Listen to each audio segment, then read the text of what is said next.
The humble cleaner who changed a millionaire's heart. The humble cleaner played for just a few minutes with the millionaire's son. The next day, she was fired.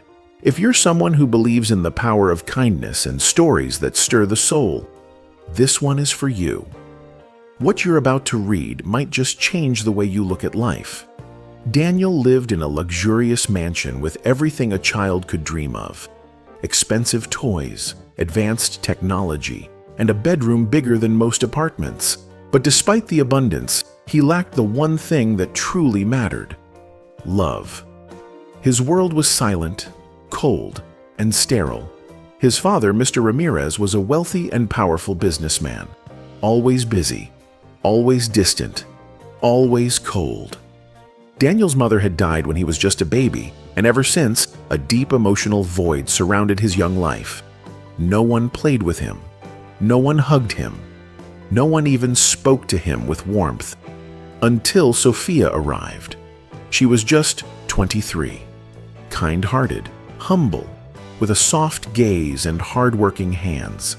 She had come from a poor neighborhood where she lived with her sick mother and little brother. Life was never easy for her, but despite everything, she carried with her a light, a genuine joy that seemed to glow from the inside. Sophia had been hired as a cleaner at the mansion. She had no idea that this job would change her life, and the life of someone else, forever. One morning, as she was dusting the elegant marble floors of the main hall, she noticed a small boy sitting alone. Daniel was hugging a teddy bear, his eyes filled with silent tears. "Are you okay?" Sophia asked gently. The boy was startled. No one ever spoke to him like that. Not the staff, not his father. At first, Daniel said nothing, unsure of how to react. But there was something about her voice, calm, kind, sincere. Without hesitation, Sophia sat beside him and pulled a small wooden puzzle from her apron pocket. It was her little brother's favorite, something she always carried with her. "Would you like to play?" Daniel hesitated for a moment, unsure if he should. Then, slowly, he nodded. What followed was more than a game. It was the birth of a bond that would quietly defy the rules of the house. They played. They laughed. They built imaginary castles in silly shapes. For nearly an hour, the cold, lifeless mansion came alive with color and joy. For the first time, Daniel felt seen, heard, and valued. But joy can be a dangerous thing in a world ruled by control. The child's nanny walked by and froze at the sight. Horror overtook her face. "What are you doing?" she barked. Sophia stood up, startled. "We were just playing," she said, still calm. The nanny didn't listen. She stormed off to Mr. Ramirez's office, panic fueling every step. Moments later, the cameras were reviewed. There on the screen was his son, laughing, smiling. The billionaire watched the footage in silence, and yet his face remained emotionless. "This is unacceptable," he said coldly. "No staff should interact with the child without my permission.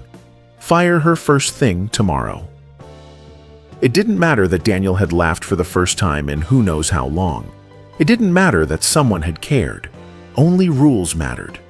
Without knowing, Sophia had committed the worst offense possible in that mansion, offering affection without permission.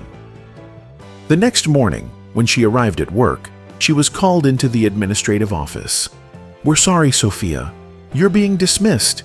You are not allowed to have contact with the child." The words cut deep. Her only source of income, gone. Her ability to buy medicine for her sick mother, food for her little brother, gone. With tears in her eyes and her head bowed, she walked out of the grand mansion. But she didn't know that someone had seen it all. Daniel. From his window on the second floor, his heart shattered. He had heard everything.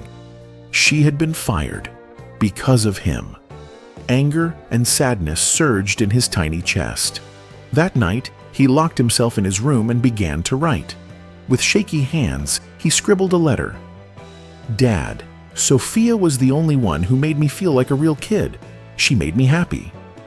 He left the letter on his father's desk and waited.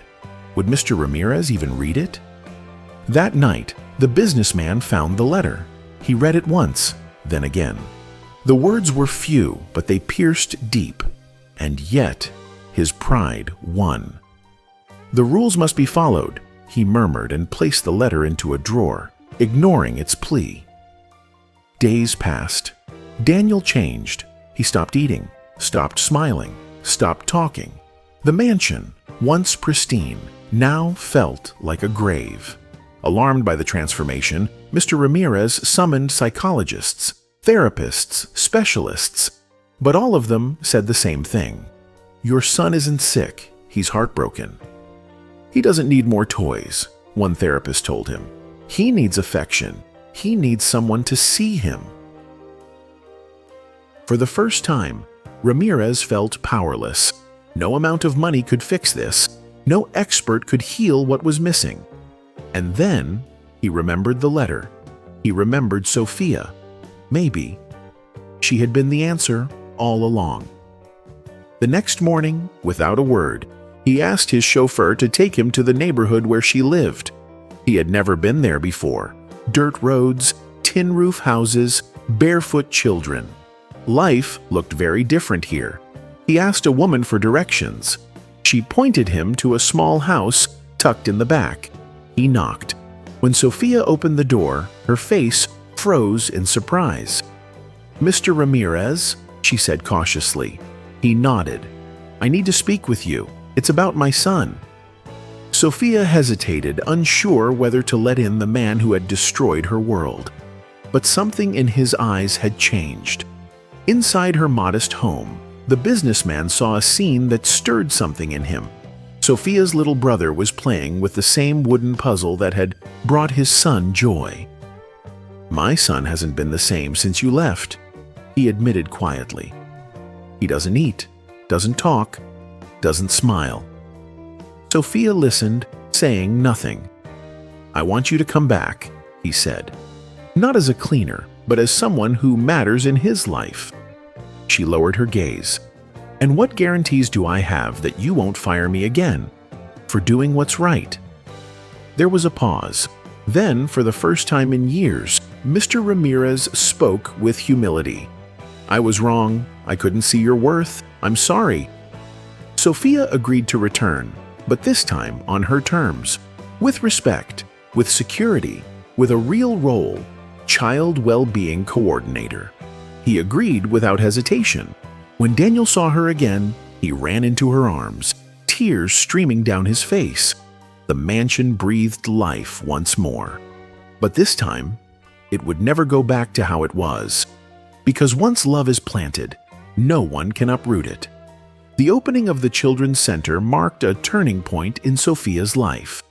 What once seemed like a painful injustice, being fired for showing kindness, became her life's purpose.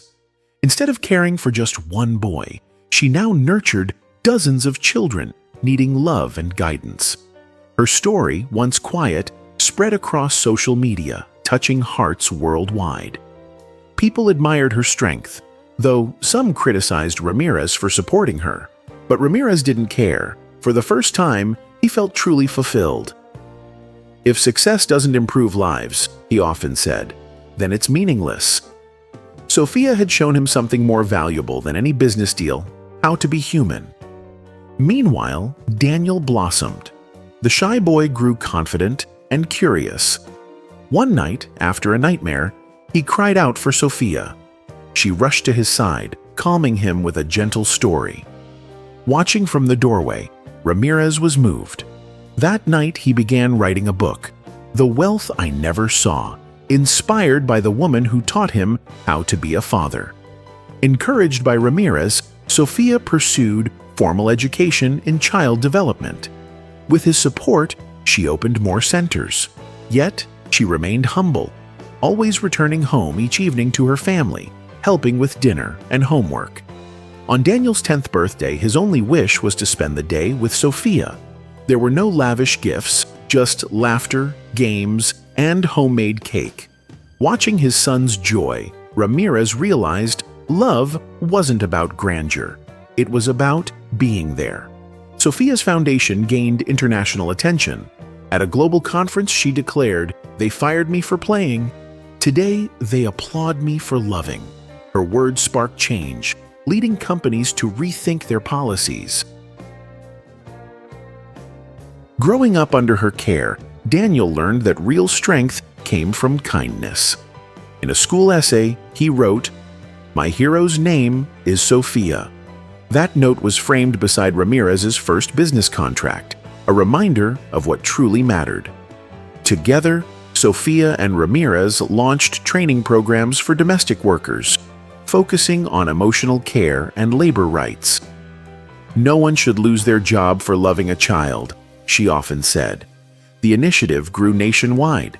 Daniel joined her workshops, showing empathy beyond his years. At 14, he declared he wanted to become a psychologist. Ramirez, once consumed by profit, stepped back from business to spend more time with his son. "This," he said during one of their walks, "is my real success." Sophia became family, not by blood, but by love.